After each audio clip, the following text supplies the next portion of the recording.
Episode 66. உனக்கு அன்றைக்கி அடிபட்டுச்சு ஞாபகம் இருக்கா? அப்போ நான் உன்னோட பிளட்டை கொஞ்சம் எடுத்துக்கிட்டேன். அது கூடவே என் பிளட்டையும் மிக்ஸ் பண்ணி தான் அந்த ஆர்ட்டை நான் வரைஞ்சிருக்கேன்.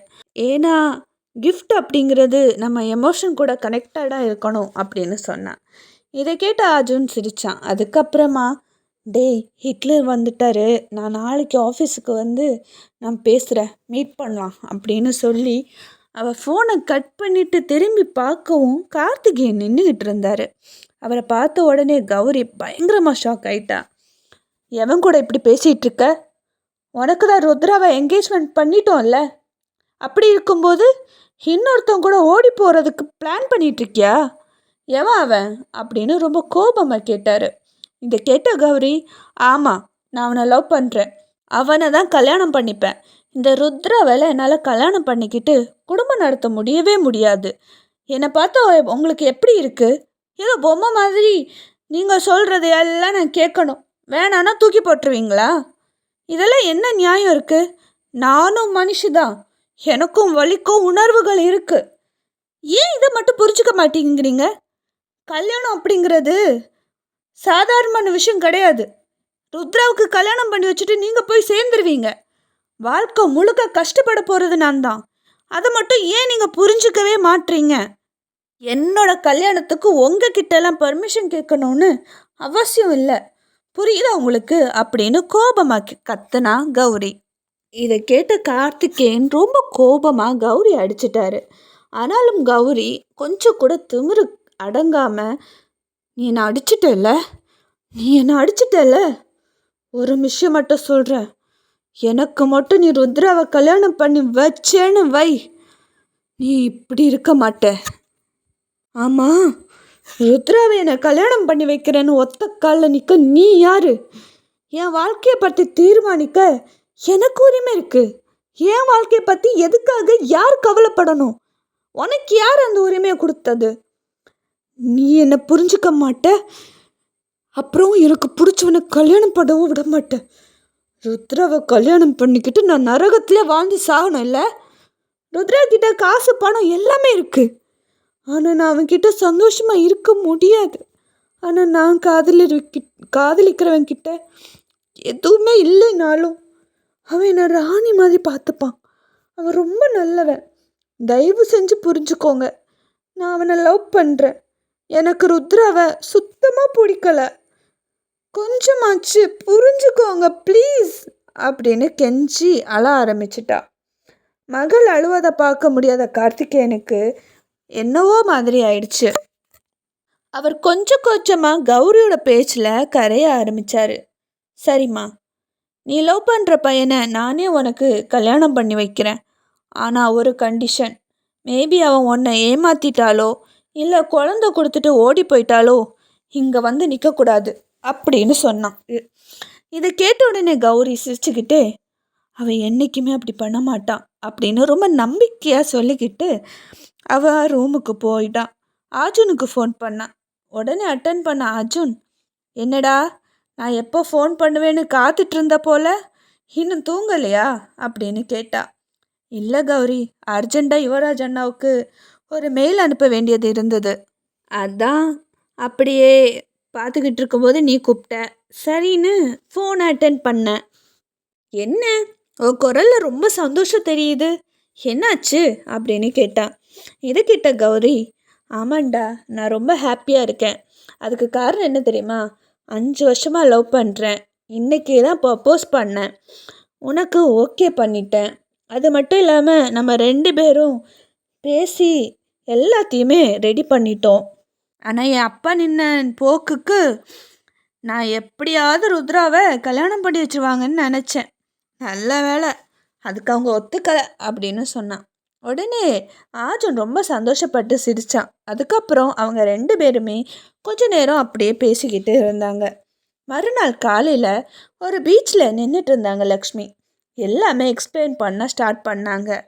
அவங்க கல்பனா, காவேரி, பிரசாந்த், கார்த்திகேயன், வினய்வர்மான்னு எல்லாருமே அங்கே நின்றுட்டு இருந்தாங்க. ஆல்ரெடி நான் சொன்ன மாதிரி பிரசாந்தை லவ் பண்ணி கல்யாணம் பண்ணினேன். அவன் டார்ச்சர் தாங்காமல் 5 வயசு குழந்தையோட நான் வீட்டை விட்டு வெளியில் வந்துட்டேன். அந்த நேரம் தான் நான் ரொம்ப கஷ்டப்பட்டுக்கிட்டு இருந்தேன்.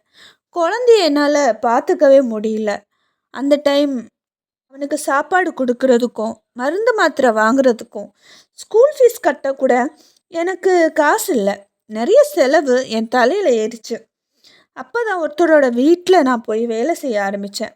அதில் கிடைச்ச காசை வச்சு தான் என் குழந்தைய நல்லாவே பார்த்துக்கிட்டேன். அப்படி நான் ஒரு வீட்டுக்கு வேலை பார்க்க போகும்போது தான் நான் வினய்வர்மாவை பார்த்தேன்.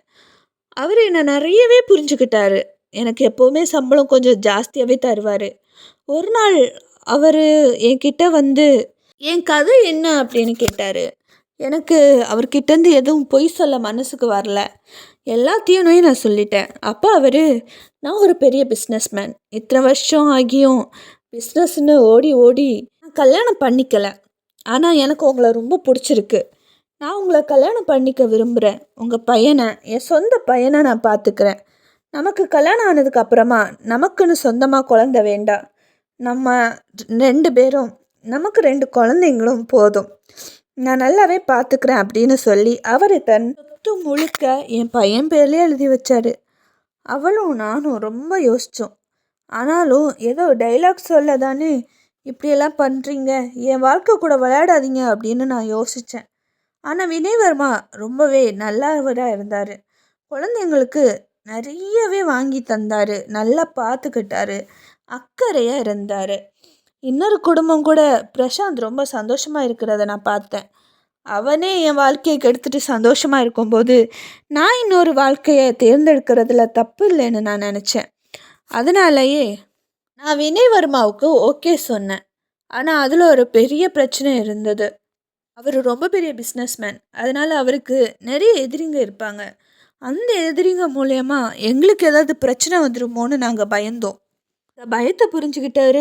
ஆபத்து வரக்கூடாது அப்படிங்கிறதுக்காக எங்களை மறைச்சி வச்சுருந்தாரு. இத்தனை வருஷமாக எங்களுக்கு நிறைய அவமானம் வந்தது, எத்தனையோ விஷயங்கள் நடந்தது. பல்ல கடிச்சிட்டு நாங்கள் எல்லாத்தையுமே தாங்கிக்கிட்டோம். அவரை பற்றி சொல்லுறதுக்கு எதுவுமே இல்லாமல் ஆயிடுச்சு. அதுக்கப்புறமா என் பையன் கஷ்டப்பட்டு படித்து எப்படியோ மேலே வந்துட்டான். அதுக்கப்புறமா அவனோட பர்த்டேக்கு சர்ப்ரைஸாக வருவார், நாங்கள் தான் ஃபேமிலின்னு அறிமுகப்படுத்துவாருன்னு நாங்கள் கொஞ்சம் கூட எதிர்பார்க்காம நடந்த விஷயங்கள் தான் அது. நிஜமாகவே எனக்கு ரொம்ப சந்தோஷமாக இருக்குது அப்படின்னு சொன்னாங்க. இதை கேட்ட காவேரி, அப்போ உங்களுக்கு எப்படி என்னோடய புருஷனை தெரியும்? உங்கள் பேர் லக்ஷ்மி தானே, ஏன் அவர் காயத்ரின்னு கூப்பிட்டாரு அப்படின்னு கேட்டாங்க.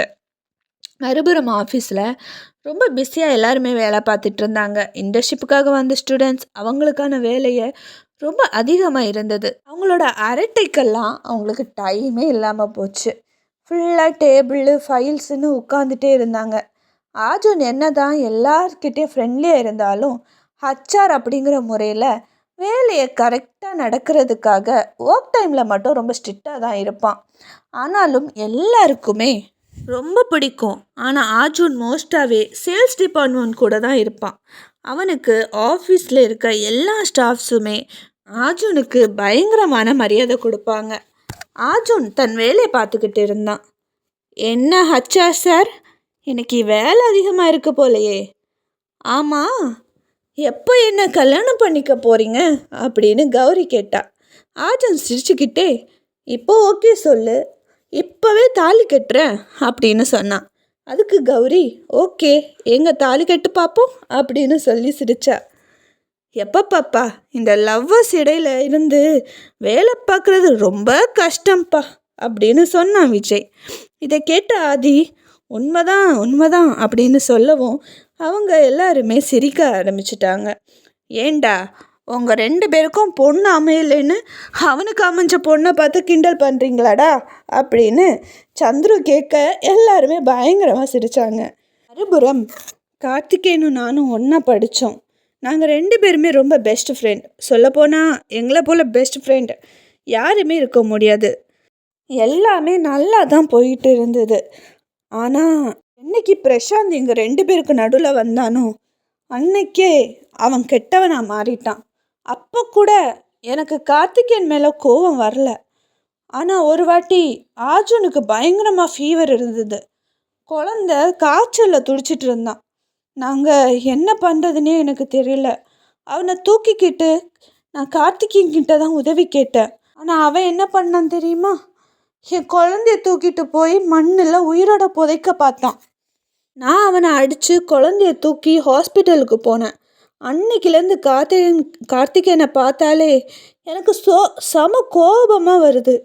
ஹாஸ்பிட்டல் போகிறத தவிர்த்துட்டு குழந்தை இப்படி சமாதி பண்ண பார்த்துருக்கான். அது மட்டும் இல்லாமல் நான் லக்ஷ்மி, காயத்ரி ஒரு ஆக்சிடெண்ட்டில் செத்து போயிட்டா அப்படின்னு சொன்னாங்க. என்ன அப்படின்னா எனக்கு எதுவும் புரியல அப்படின்னு சொல்லி ரொம்பவே ஷாக் ஆயிட்டாங்க. உறவு மலரும்.